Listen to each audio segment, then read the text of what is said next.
వీరుడి కథ చెబుతా. వీరుడి కథ.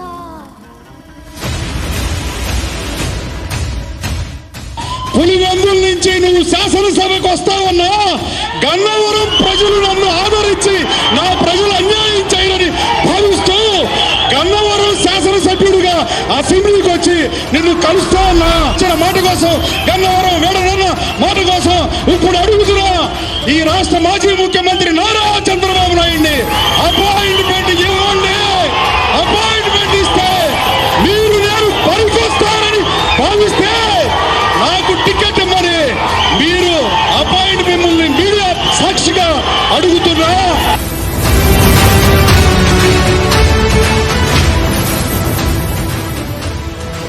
చంద్రబాబు నాయుడు గారి ఆదేశాల మేరకు వెంకట్రావు గారిని ఈరోజు గన్నవరం నియోజకవర్గం తెలుగుదేశం పార్టీ ఇన్ఛార్జిగా ఈ సభా వేదిక ప్రకటిస్తాం కూడా జరుగుతుంది.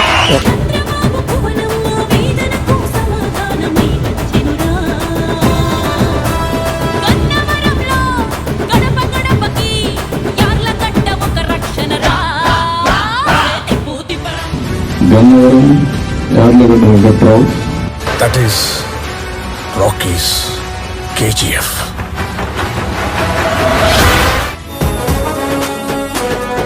పసుపు కుంకుమను గెలుపుతో కలిపి భువనమ్మకు తను అందిస్తాడు. History was wrong. Powerful people make places powerful. అలిపిరిలో బాంబు దాడి జరిగిన భయపడని కంట తన్నీరు పెట్టని చంద్రబాబు నాయుడు గారి చేత కన్నీరు పెట్టించిన మనుషుల్ని ఏమనాలి సోదరులారా? నా విజయంతో సమాధానం చెప్పాలని.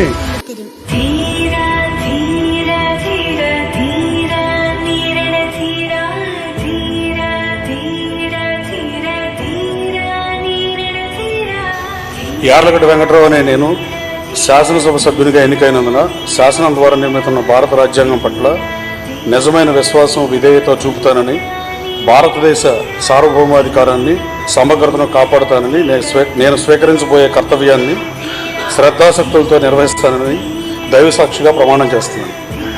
ఆంధ్రప్రదేశ్ శాసనసభ సభ్యుడినైన యార్లగడ్డ వెంకట్రావు అనే నేను సభ నియమాలకు కట్టుబడి ఉంటానని, వాటిని అనుసరిస్తానని, సభ మర్యాదలను పాటిస్తానని, సాంప్రదాయాలను గౌరవిస్తానని దైవసాక్షిగా ప్రమాణం చేస్తాను.